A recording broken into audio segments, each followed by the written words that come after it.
kế, không phải là phép thuật. Bí quyết là tuân theo một quy trình. Trong bài học này, chúng ta sẽ xem xét quy trình tư duy thiết kế và cách áp dụng nó vào thực hành thiết kế của bạn, để bạn có thể giải quyết bất kỳ vấn đề nào. Bởi vì một khi chúng ta phát hiện ra vấn đề, việc tìm ra giải pháp sẽ dễ dàng hơn.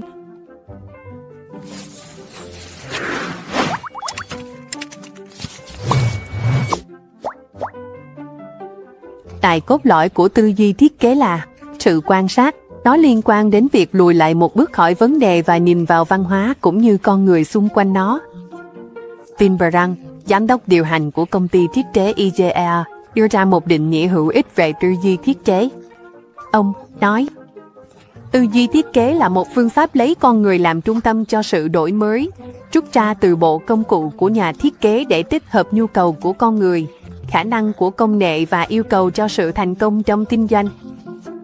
Nói cách khác, khi chúng ta sử dụng quy trình này, chúng ta đang suy nghĩ sáng tạo về cách thiết kế của mình có thể đáp ứng nhu cầu của người khác. Có 6 bước trong quy trình tư duy thiết kế điển hình. Bước đầu tiên là đồng cảm, liên quan đến việc hiểu nhu cầu và giá trị của đối tượng mà chúng ta hướng đến. Sau đó, chúng ta xác định thách thức của mình và khám phá vấn đề cần được giải quyết. Tiếp theo, chúng ta sẽ phát triển ý tưởng, động não các giải pháp và ý tưởng khả thi để đạt được mục tiêu. Trong khi giai đoạn tạo mẫu chứng kiến, chúng ta xây dựng và thử nghiệm các giải pháp của mình. Khi chúng ta hài lòng với ý tưởng của mình, chúng ta bước vào giai đoạn sản xuất và tiến hành xây dựng nó trước khi cuối cùng gửi tất cả để ra mắt. Một trong những điểm mạnh của tư duy thiết kế là tính linh hoạt của nó. Bất cứ lúc nào, nếu nó không diễn ra như chúng ta tưởng tượng, chúng ta có thể quay lại bước trước trong chu trình. Điều này là vì việc giải quyết vấn đề không phải lúc nào cũng theo trình tự. Nó đòi hỏi sự trao đổi, thử nghiệm và sai sót cùng với nhiều nguồn cảm hứng. Tư duy thiết kế là một chiến lược vô cùng hữu ích để phân tích các vấn đề thiết kế của chúng ta và tìm ra giải pháp đúng đắn. Nó buộc chúng ta phải có tư duy của một người mới bắt đầu, cởi mở với những ý tưởng mới, thay vì nghĩ rằng chúng ta đã có tất cả câu trả lời.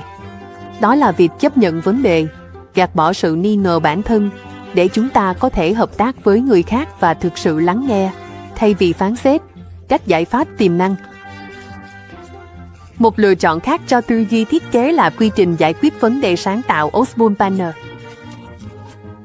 Ở mức cơ bản, điều này khuyến khích chúng ta xác định vấn đề của mình, định hình lại nó thành một câu hỏi, động não tìm câu trả lời, và phát triển một giải pháp từ đó. Bạn có thấy nó giống với quy trình tư duy thiết kế không? IBM có phương pháp độc đáo của riêng mình trông như thế này: văn hóa, khám phá, hình dung, phát triển, lý luận, vận hành và học hỏi. Một lần nữa, đó là một quy trình tương tự như quy trình tư duy thiết kế, có sự chồng chéo rõ ràng trong cách các quy trình này giúp chúng ta giải quyết vấn đề.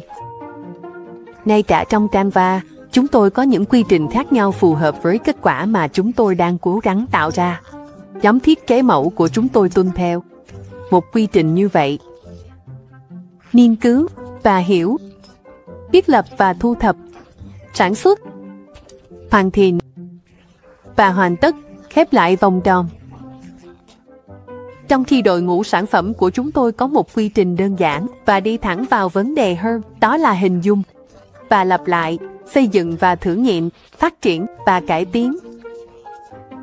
Dù bạn chọn cách nào để giải quyết vấn đề của mình, một quy trình thiết kế sẽ giúp bạn suy nghĩ sáng tạo hơn. Nó cung cấp một con đường đã được chứng minh để theo dõi nhằm mang lại kết quả. Và vâng, con đường của bạn có thể trông hơi khác so với người khác, nhưng chính việc có một con đường sẽ mang lại cho bạn sự tự tin để thúc đẩy ý tưởng đến những kết quả tốt hơn. Chúng tôi đề xuất bắt đầu với quy trình tư duy thiết kế điển hình và điều chỉnh theo kinh nghiệm. Hãy khám phá những gì phù hợp với bạn. Bắt đầu bằng việc đồng cảm và tìm hiểu nhu cầu của khán giả. Sau đó, định nghĩa và khám phá vấn đề cần giải quyết. Tiếp theo, phát triển ý tưởng về các giải pháp khả thi trước khi bắt đầu giai đoạn tạo mẫu, để kiểm tra các ý tưởng. Cuối cùng, bước vào giai đoạn sản xuất, hoàn thành mọi thứ, và sau đó ra mắt nó, ra thế giới, dễ dàng, phải không? Luyện tập tạo nên sự hoàn hảo và điều tuyệt vời nhất về quy trình thiết kế là bạn có thể thực hành nó trên bất kỳ vấn đề nào bạn gặp phải, không chỉ là các vấn đề thiết kế. Hãy suy nghĩ về quy trình mỗi khi bạn tiếp cận một nhiệm vụ, bất kỳ nhiệm vụ nào. Nó có thể được áp dụng cho bất cứ điều gì, từ việc làm một chiếc bánh sandwich đến việc giải quyết những vấn đề phức tạp lớn liên quan đến nhiều biến số và vấn đề. Chúng tôi không nói rằng nó sẽ luôn mang lại cho bạn câu trả lời mà bạn muốn, nhưng ít nhất nó sẽ cung cấp cho bạn một con đường hướng tới giải pháp. Tại sao không thử xem?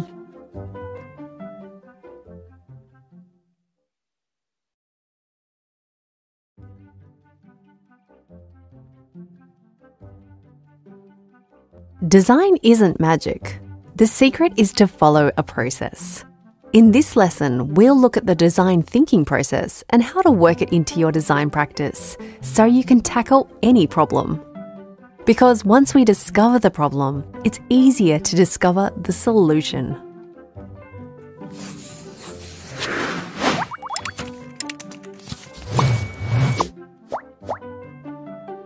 At the core of design thinking is observation. It's about taking a step back from the problem and looking at the culture and people surrounding it. Tim Brown, the CEO of design firm IDEO, gives a useful definition of design thinking.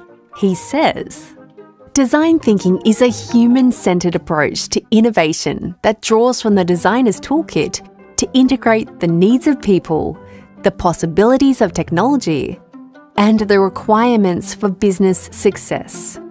In other words, when we use this process, we're thinking creatively about how our design might meet other people's needs. There are 6 steps in a typical design thinking process. The first is to empathize, which is about understanding the needs and values of our intended audience. Then we define our challenge and discover the problem to be solved.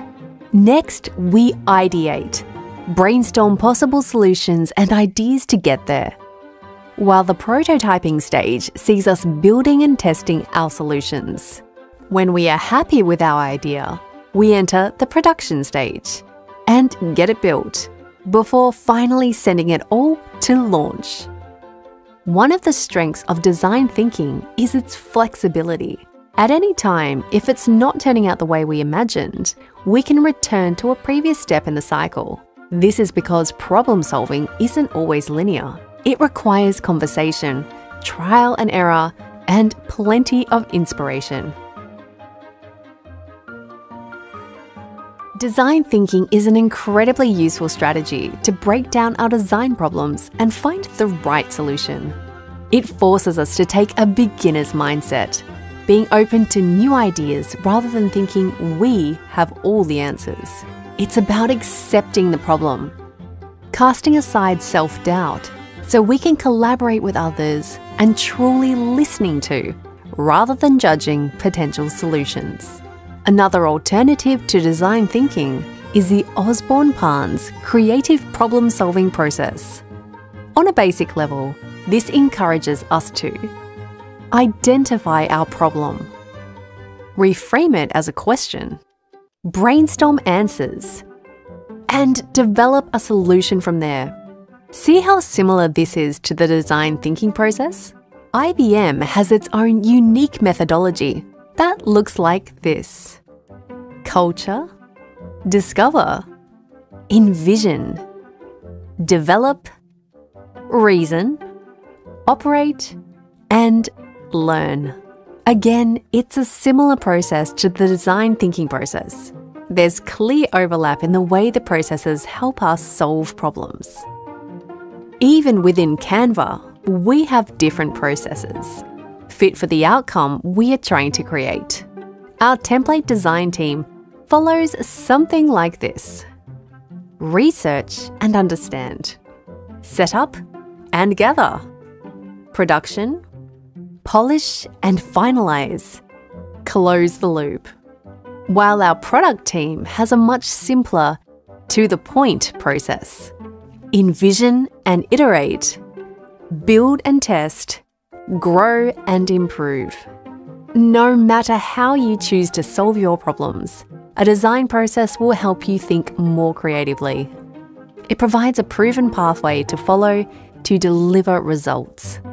And yes, your pathway might look a bit different to others, but it's having a pathway that gives you confidence to push ideas to better outcomes. We suggest starting with the typical design thinking process and adapting with experience. Discover what works for you. Begin with empathizing and learn the needs of the audience. Then, define and discover the problem that needs solving.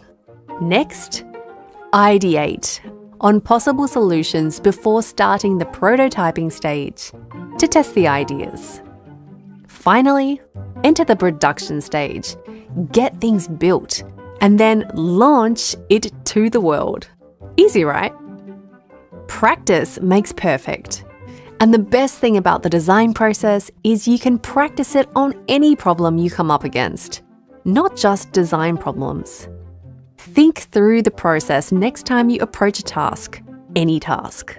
It can be applied to anything, from making a sandwich to solving big complex problems that involve many variables and issues. We're not saying it will always give you the answer you want, but it will at least give you a pathway towards a solution. Why not give it a try?